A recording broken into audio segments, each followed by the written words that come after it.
Hello friends, welcome back to Vijay School Cooking. எல்லாரும் எப்படி இருக்கீங்க? சேஃபா இருக்கீங்களா? இன்னைக்கு ஹோட்டல் சுவையில் டிஃபன் சாம்பார் வீட்டிலே எப்படி செய்யலாம் அப்படின்னு தான் பார்க்க போகிறோம். ரொம்பவே டேஸ்ட்டாக இருக்கும். ஆனால் மெத்தட் வேறு மெத்தடாக இருக்கும். ஒரு டிஃப்ரெண்ட்டான மெத்தடில் இந்த சாம்பார் இன்றைக்கி நாம் செய்ய போகிறோம். ஸோ வீடியோ ஸ்கிப் பண்ணால் முழுவதுமாக பாருங்கள். பிடிச்சிருந்தா சப்ஸ்கிரைப் பண்ணுங்கள்.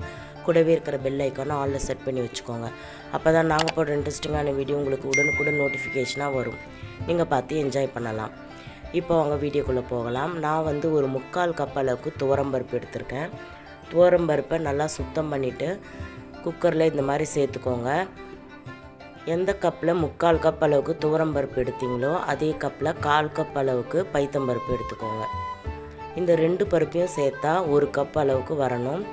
இப்போ இது ரெண்டுத்தையும் சேர்த்து நாம் ஒரு 4-5 தடவை நல்லா வந்து வாஷ் பண்ணி எடுத்துக்கலாம். ஏன்னா தூசு தும்பெலாம் இருக்கும் பருப்பில், அதெல்லாம் நீங்கள் எடுத்துகிட்டு நல்லா ஒரு 4-5 வாட்டி நல்லா வாஷ் பண்ணிவிட்டு இது மாதிரி எடுத்துக்கோங்க.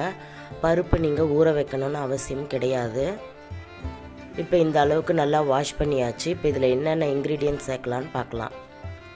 நான் வந்து ஒரு 10லேருந்து 15 பல் பூண்டு உரித்து வச்சுருக்கேன். அதை வந்து சேர்த்துக்கிறேன்.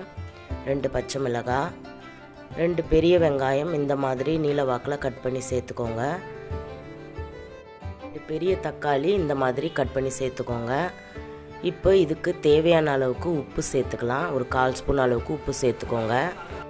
இப்போது இதில் நம்ம தண்ணி சேர்த்துக்கலாம். நீங்கள் எந்த கப்பில் பருப்பு அளந்தீங்களோ அதே கப்பில் 1 கப் அளவுக்கு தண்ணி சேர்த்துக்கோங்க. தண்ணி சேர்த்துட்டு இதுக்கு நாம் மூடி போட்டு ஒரு 6 விசில் 5லேருந்து 6 விசில் அளவுக்கு வச்சு எடுத்துக்கலாம். விசில் வந்து ப்ரெஷர்லாம் இறங்கினதுக்கப்புறம் ஓப்பன் பண்ணி பார்க்கலாம். இப்போது ப்ரெஷர்லாம் இறங்கிடுச்சு. நான் ஓப்பன் பண்ணுறேன். பருப்பு நல்லாவே வெந்திருக்கு. இப்போது இதில் நாம் ஒரு கரண்டியோ இல்லை இந்த மாதிரி மத்தோ வச்சு நீங்கள் கடைஞ்சி விட்டுக்கலாம். நல்லா வந்து மசிச்சு விடணும். எல்லார் வீட்லேயுமே இந்த மாதிரி மத்து இருக்கும். அதில் நீங்கள் லைட்டாக மசிச்சு விட்டுக்கோங்க. இந்த ஸ்டேஜில் ஒரு 1/2 ஸ்பூன் அளவுக்கு மஞ்சள்தூள் சேர்த்துக்கோங்க. ஒரு 3 ஸ்பூன் அளவுக்கு சாம்பார் பவுடர் சேர்த்துக்கோங்க. இப்போ மஞ்சத்தூள் சாம்பார் தூள் சேர்த்ததுக்கப்புறமா திருப்பியும் ஒரு தடவை நல்லா மசிச்சு விட்டுக்கோங்க. இதில் சாம்பார் தூள் தான் சேர்க்கணுன்னு அவசியம் கிடையாது. நீங்கள் வீட்டில் வச்சுருக்கிற குழம்பு மிளகாய் தூள் கூட சேர்த்துக்கலாம்.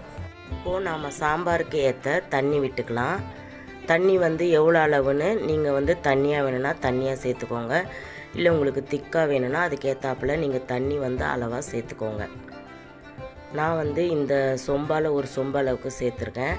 எங்கள் ஃபேமிலிக்கு இதுக்கு கரெக்டாக இருக்கும். 4 பேருக்கு நான் வைக்கிறது 4 பேருக்கு சாம்பார் கரெக்டாக இருக்கும். இப்போ தண்ணிலாம் சேர்த்து நல்லா கலந்து கொடுத்தாச்சு. இப்போ சாம்பாருக்கு தேவையான அளவு 1 ஸ்பூன் அளவுக்கு உப்பு சேர்த்துக்கோங்க.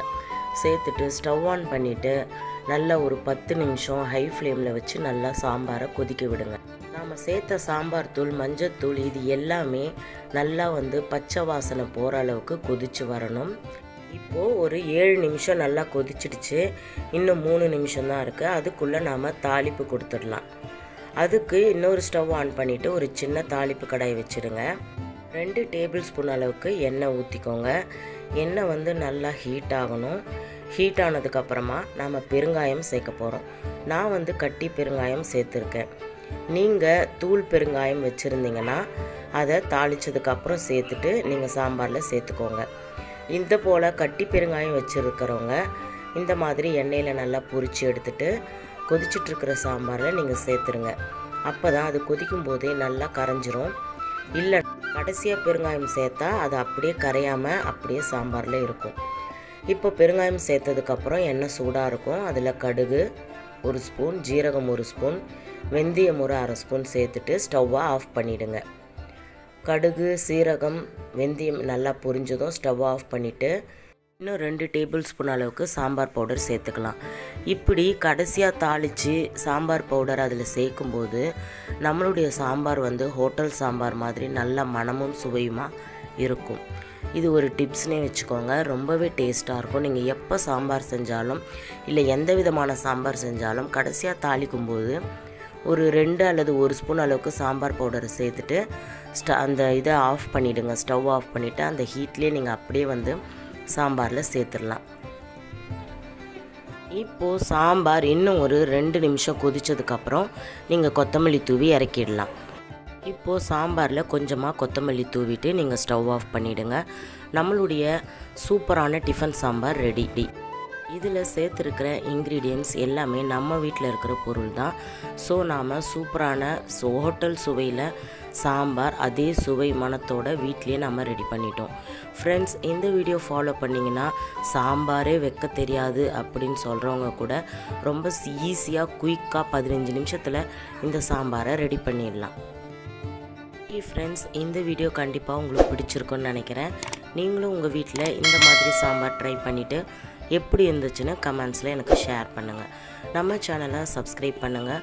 உங்கள் ஃப்ரெண்ட்ஸ் ரிலேட்டிவ்ஸ்க்கு இந்த வீடியோவை ஷேர் பண்ணிவிடுங்க. நெக்ஸ்ட் ஒரு இன்ட்ரெஸ்டிங்கான வீடியோவில் சந்திக்கிறேன். Till then, bye from Viji.